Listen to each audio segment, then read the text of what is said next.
हमारे यहां यह कहा जाता है कि न्याय में देरी होना भी अन्याय है। मतलब अगर समय से न्याय न मिले तो वो भी अन्याय की श्रेणी में ही आता है। और अगर बात किया जाए अभी के परिदृश्य में तो 5 करोड़ से अधिक केसेस जो हैं वो भारत में पेंडिंग है। लेकिन फिलहाल मैं आपका ध्यान आकृष्ट करूंगा मुजफ्फरपुर की तरफ, जहां पे 38,000 केसेस पेंडिंग है। और 38,000 केसेस इसलिए पेंडिंग है क्योंकि पुलिस जो है उस मुस्तैदी से काम नहीं कर रही, जिसका नतीजा यह है कि 38,000 केसेस मतलब 38,000 लोग न्याय की गुहार लगाए हुए हैं, लेकिन उन तक अभी तक न्याय जो है वो पहुंचा नहीं है। मामला क्या है, माजरा क्या है, इससे रूबरू कराऊंगा, बताऊंगा आपको। लेकिन उससे पहले मेरा नाम हुआ रजत और आप देख रहे हैं जनता जंक्शन। मैं आपको बता दूं, आज एक खबर प्रकाशित किया गया हिंदुस्तान में, जहां यह बताया गया कि मुजफ्फरपुर में 38,000 केसेस जो हैं वो पेंडिंग है। और उसमें यह भी बताया गया कि 80% केसेस इसलिए पेंडिंग है क्योंकि साक्ष्य का अभाव है, पुलिस की लापरवाही है और पुलिस साक्ष्य जुटाने में जो है वो नाकामयाब रही है। और इसी वजह से जो 38,000 केसेस हैं जो पेंडिंग है, और 38,000 वो जो भी मुद्दई हैं जिन्होंने केसेस करा है, वो अभी तक न्याय से वंचित हैं। पुलिस की लापरवाही कही जाए, पुलिस की नाफरमानी कही जाए, जिसका नतीजा जो है वो आम जनमानस भुगत रहा है। और वो अभी भी न्याय से वंचित है, अभी भी उन तक न्याय जो है वो नहीं पहुंचा है। और ऐसा मामला मैं एक दो नहीं, कुछ उदाहरण भी बताऊंगा आपको, कुछ ऐसी बातें भी बताऊंगा जिससे स्पष्ट हो जाएगा कि किस तरीके से न्याय व्यवस्था जो है इन पुलिस वालों की वजह से, खासकर बिहार पुलिस की वजह से थोड़ी सी सुस्त पड़ गई है। मैं आपको बता दूं, 2017 में दीपक सिंह समेत 6 अपराधियों को गिरफ्तार किया जाता है और आरोप लगाया जाता है कि इनके पास हथियार हैं और साथ ही साथ ये किसी बड़ी घटना को अंजाम देने के फिराक में थे। इनको गिरफ्तार तो कर लिया जाता है, लेकिन अभी का अगर परिदृश्य देखा जाए, फरवरी में यह मामला शुरू होता है और अभी तक पुलिस जो है वो साक्ष्य जुटाने में नाकामयाब दिखी है, गवाह वो बुलाने में नाकामयाब दिखी है। वहीं अगर बात किया जाए तो एक और मामला आता है, मुजफ्फरपुर के पूर्व मेयर समीर कुमार और उनके कार चालक रोहित कुमार की AK-47 से भून के हत्या कर दी जाती है। और उसके बाद अभी तक यह मामला जो है वो कोर्ट में पड़ा हुआ है। गवाह बुलाने में, गवाह बताने में और गवाह को ले जाने में पुलिस जो है एक बार फिर से असमर्थ दिखाई दे रही है। और इस वजह से यह मामला जो है वो भी केस में कहीं ना कहीं ऐसे ही पड़ा हुआ है। इसके ऊपर भी अभी कार्यवाही जो है वो आगे नहीं बढ़ी है। वहीं अगर बात किया जाए तो एक और मामला मैं आपको बता देता हूं, 11 महिला और 4 बच्चों का गायब हुआ एक केस है, जिसमें अभियोजक बनाया जाता है एक क्रिमिनल को। लेकिन उसमें भी अब एक तरीके से देखा जाए तो साक्ष्य जुटाने में पुलिस जो है वो नाकामयाब है।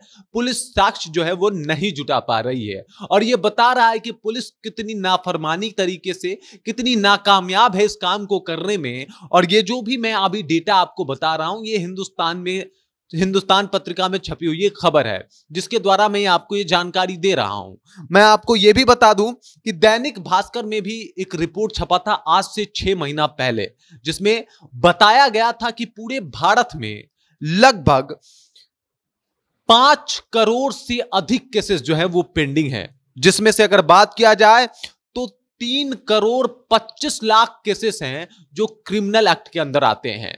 और उसमें से भी 71% ऐसे केसेस हैं जो 5 साल पुराने हैं। वहीं अगर बात किया जाए तो सिविल केसेस जो हैं वो लगभग 1 करोड़ 9 लाख हैं और इसमें से 73% केसेस जो हैं वो 5 साल पुराने हैं।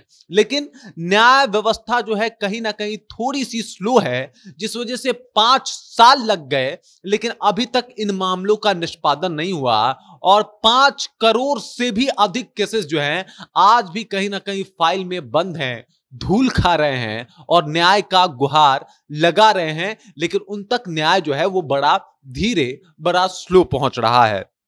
वहीं अगर बात किया जाए बिहार की, तो बिहार में लगभग 7,80,000 क्रिमिनल केसेस जो हैं वो पेंडिंग हैं। और जैसा कि मैंने आपको बताया, दैनिक भास्कर में जो ये आंकड़ा छपा था कि 71% 5 साल पुराने हैं, तो यही आंकड़ा मोटा मोटी आप बिहार में भी लगा सकते हैं, जो कि नवभारत टाइम्स ने दिया है। और वो बता रहा है कि 7,80,000 से अधिक केसेस जो है वो बिहार में पेंडिंग है, क्रिमिनल केसेस हैं, धूल खा रहे हैं और न्याय की गुहार लगा रहे हैं।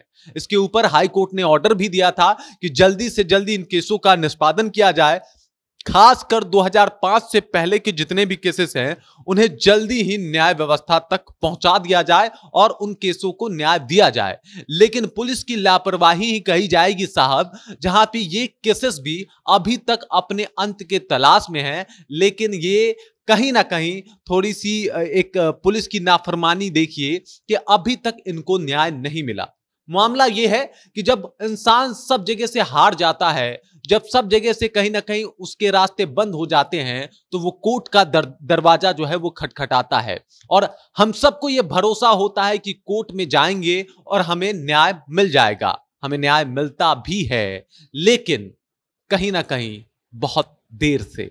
इसीलिए मैंने कहा था कि देर से मिला हुआ न्याय भी अन्याय के श्रेणी में आता है। मैं आपको बता दूं, एक और केस की तरफ मैं आपका ध्यान आकर्षित करूंगा, आपका ध्यान ले जाऊंगा। सूर्या नली केस, ये साउथ का एक केस था जिसमें एक महिला के साथ 13 आरोपी जो है वो रेप करते हैं और अगर उनकी बात की जाए उनके सजा आने तक उसमें से कई आरोपी जो है वो मर चुके होते हैं, मतलब अपने समय से मर जाते हैं। 1-2 आरोपियों को सजा पहुंचती है और वो 1-2 आरोपी जो है वो जेल में जाते हैं, वो भी 1-2 साल बाद मर जाते हैं।